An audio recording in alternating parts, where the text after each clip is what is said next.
Good morning, everyone. Good morning. Thank you so much. Welcome to Bronx Borough Hall. I am thankful to serve as the Bronx Borough President, Vanessa Gibson, and on behalf of my Deputy Borough President, Janet Biguero, on behalf of my Health and Human Services Division, led by Dr. Nancy Keck and Mike Noor, and my entire team at Borough Hall, we welcome each and every one of you. This is such a very important yet emotional topic that we continue to talk about, domestic and gender-based violence. And while October is the month of recognition, we know that this work happens every single day in our city and certainly here in our borough. I am thankful for the collaboration of all of our partners that have joined with us today, and I do want to acknowledge the Mayor's Office to End Domestic and Gender-Based Violence. I was with Commissioner Cecil Noel over the weekend when we conducted a 5K walk, run, roll, bounce that many of you participated in conjunction with our Bronx District Attorney, Darcel Clark. I want to thank, of course, the African Services Committee and Fidelis Care for helping us to sponsor this event, the District Attorney's Office, and the New York City Commission on Human Rights. I am here to say thank you. I see you out there. I want to thank Crusaders for Children's Rights. I want to thank Not On My Watch, Guarinos Against Graffiti. Yes. Good afternoon, everyone. I hope everyone is having a great day, and congratulations, our Borough President, Vanessa Gibson. Thank you so much for putting together this very important event. I have a question for the District Attorney's Office. She's a victim of domestic violence, and her abuser was arrested in February 2020. The arresting officer told her abuser do not contact her, and he's still just constantly harassing her. So going forward, who was supposed to issue that order of protection? It should have been a permanent order of protection, because this abuse is going on since 2018, and we're now in what, 2022?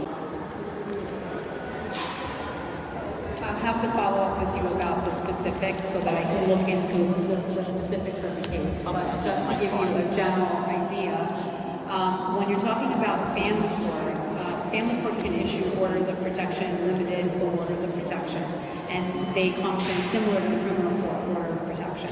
When you're saying that someone was arrested in family court, it's not 100% clear to me what exactly that means. For the violation of the order of protection. Okay, so if there's a violation of the family court order of protection, NYPD will make an arrest, and then there should be a criminal case. You're right, there should have been an open criminal case, and the order of protection on that criminal case would normally be issued at arraignments and continued during the pendency of the case. So without knowing more about exactly what happened in that case, I can't speak to what happened with the criminal court order. So I think I'll need to have some more specifics from you, and we can figure it out. Okay?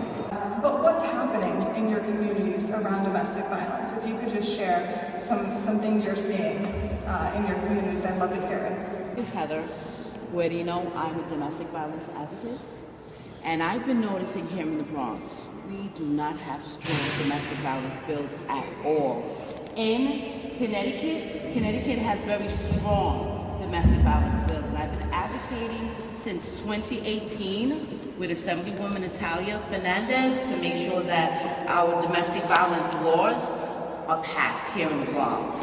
Unfortunately, this past Saturday, I wasn't able to march with our Honorable Darcel Clark, our Bronx District Attorney, but I've been marching with Darcel Clark since 2018. I'm asking everyone that's sitting here to call, write our elected official, demanding that we have advocates that are able to assist the victims in family court, in criminal court, because as you know, the abusers, they'll use housing court to re-victimize the victims, they'll use family court, criminal court, you name it. They will use it to re-victimize the victim. So what we need here in the Bronx are stronger domestic violence bills throughout the whole of New York State.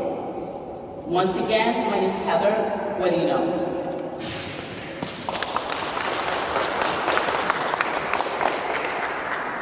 People have nowhere else to turn when they've been isolated from their family, and no one else is around, they can still pray.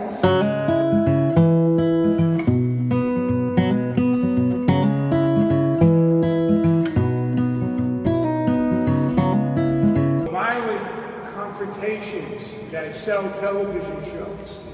I mean, we watch television a lot, but I know that if there's no conflict, nobody's gonna watch that show.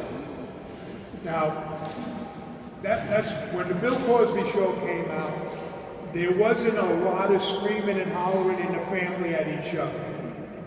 And that was one thing I noticed. But every other comedy shows, serious shows, all the Law and Order shows, there's always a lot of emphasis on conflict and people being at each other's throats. And what happens is that we as a society build up a tolerance to this, and they accepted it. And it's sad because a lot of teenagers have relationships where they're tolerating stuff that they should never have to put up with. So many times you're afraid of what's going to happen next. You're a parent of a child. You want to make sure that you're able to survive. And you're afraid, the bleakness, that if you leave the relationship, that you will not be able to make it out there. Right. That is, especially now after COVID, jobs, the availability, inflation, everything that's happening, you want to be able to say, oh my God, can I go? And like places like Safe Horizon, that they changed your address. Now the laws that were changed on the state level, where you can break a lease. These are things that are now starting to happen, but for a lot of people, they just don't know that they can leave.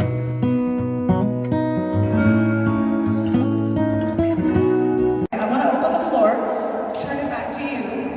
Please share your wisdom on what your faith communities have done or are doing to get better at serving survivors, supporting survivors, or anything else you'd like to talk about. Turn it to you. Thank you so much. Thank you so much for being here today. The gentleman that just left brought up a very important issue. As we know, and I am so grateful and thankful for our wonderful NYPD officers that serve and protect our communities.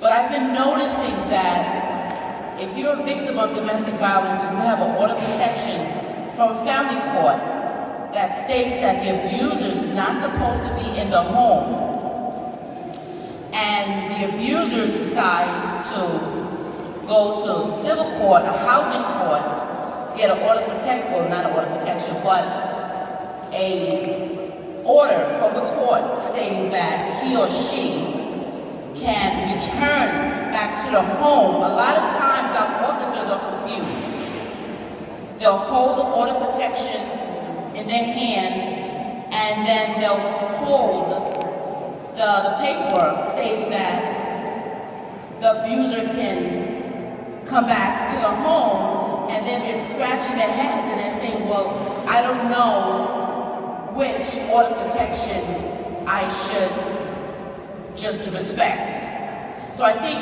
the NYPD should be retrained in terms of, because in my opinion, I feel that the order of protection from family court, am I correct? Should trump that housing court. And a lot of times our judges are biased. You'll present an order of protection to that housing court judge and say, I have an order of protection from family court, Your Honor. Why are you allowing this person to come back in my home? This person just wants to be in my home to constantly abuse me. So this is what has been happening within the NYPD. So I don't know if you can answer that, officer. Thank you. Thank you. Hi, good morning, everybody. My name is Officer Shala. I work in 4-4 Precinct Community Affairs. I actually used to work in domestic violence for about 4 years, so I actually completely understand what you're saying. I agree with that. There's a lot of these orders of protections. You have to actually really read through them before you can take any type of action.